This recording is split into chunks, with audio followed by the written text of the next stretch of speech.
on this ministry. We have the ministry of what? Soul winning and what? Evangelism. I told you that it is a ministry to every Christian. It's not a ministry to a pastor.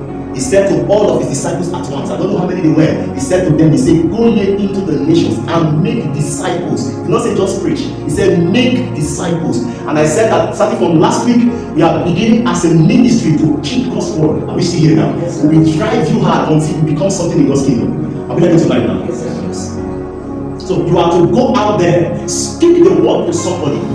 I told you that we are so many in this our generation, but yet our impact can never be felt. We gather and we speak in tongues for 12 hours. It is a good thing, but there are more thieves in Kuje prison. Each day we keep praying, we claim we are touching this and that. Yet people still are fornicating with each other. People will come to our meetings, we will do all those our demonstrations. After the day of forms, it's a shame we get up and go and commit fornication again. What did we do to them? It's because we have lost this ministry of genuine soul winning. What do? I go and drag Victor, who is planted in Redeem, and I transplant him to go and join deeper life. Have I got a soul like that? And there are people who are smoking, wasting away. I saw a video yesterday of a woman who had HIV, jumped into the lagoon in Lagos, was committed suicide and she died. But there are people, are Christians not around her. Do you know my greatest fear? May the blood of men not be on my neck. Why? Because we refuse to carry out the ministry. I heard about a brother who was going to church in the morning and the Holy Ghost told him. He said, go and preach to your landlord. The brother said, when I come back. He said, go and preach to your landlord now. He said, when I come back, I that man is on his student. And he went to church. When he was coming back, entering into the compound, what he saw was people gathered. His landlord had committed suicide. And he started shouting, I killed him. They held him. What did you say he did? He said, God told me to preach to him. There was a father and a mother, a father and a son. They planned to go preach the gospel with tracts. And then the rain began to fall. The father said, son, I don't think I want to go. The boy said, if Jesus said I should go, come rain, come shine, I must obey him. And the boy carried the tract and went from street to street. He gave to a particular door and he was knocking on the door. He knocked the first time, no answer. He knocked the second time, no answer. He knocked the third time, no answer. He knocked and he said, if I knock the seventh time, I'm going to turn back and I'm not preaching again. And then he knocked the seventh time. And then he began to hear noise in the passageway. And he came around and he was watching, and then the door opened. And the woman fell on her knees and said, I know that you truly care about me. And the man looked at her and said, what is that?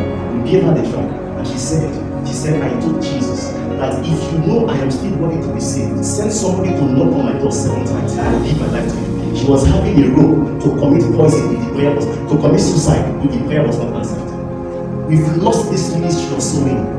What we do is to gather believers again and again, and people are being thrown into hell every day. And we say we're on fire for God. It's time to get up and go out there and fish for Jesus. Go there, speak to people about Jesus, disciple them. You see that guy smoking? It will not take long. That is why he said disciple them. It's not just say just preach to them. When you get there, you sit in and you are talking Jesus to him. He may not agree at first, but you keep pushing until he finally gets there. You continue to follow him up. That's what we call true followership. Not what we do today. Hello, where are you doing? You don't come today. Hey, my head ain't go. Sorry. Have you followed up? Yes, I followed up. That's not follow up. That's check up. Are we learning tonight? It's time for me and you, because these things, see, I know of, I was reading the matters of the past 100 years, and I heard of a woman who was blessed, doing well as a medical doctor. She resigned from the hospital and said she's going to Iraq. Why?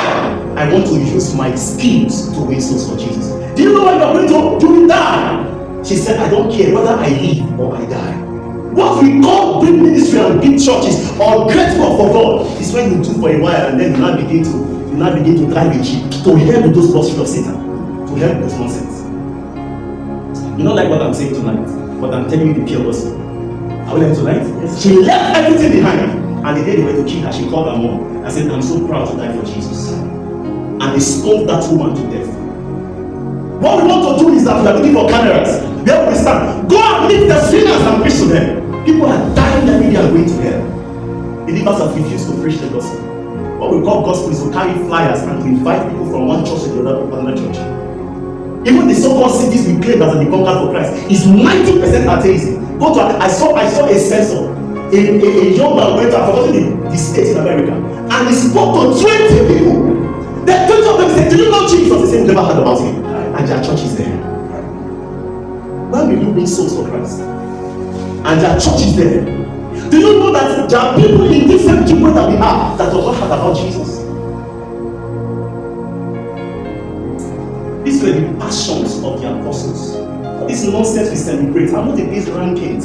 If you want to talk about dimensions, we will stay here and grow until tomorrow morning. There's a grace for that. But if you look at what Scripture says, if we follow it, we know that we are moving far away from the mark. What they call ranking is their batch of martyrdom. As they die, they know they've ran to the realm of the Spirit. They were ready to lay down their lives. I know of two brothers that sold themselves as slaves, get the money to orphanage so that they can preach the gospel. You are free, you can't preach. You are too ashamed to say somewhere that Jesus loves you. That's the ministry of the believer. I will let you tonight here. You go out there and talk to somebody. If you were not preached to, you would have been a part of those who will be born again. Have you seen the film of hell? The guy saw that vision. I know I cannot joke with so many. If you see the flames of hell, you will not wish your enemy to enter there. It's time for you to wake up and begin to carry out your ministry. Say, Pastor, it's harsh today. I'm going to listen to this myself. I'm going to weep before the Lord and say, Lord, help me. This is the ministry of the saints. One disciple, that's what Jesus said.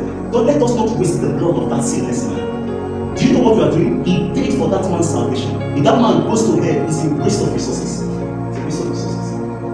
I will let you know. The ministry of the saints is that you win souls. You serve the body of Christ by winning souls and discipling them. At least, as you are here, what we know, I don't want to stay on this because I talked about it last week. I want to talk about something today.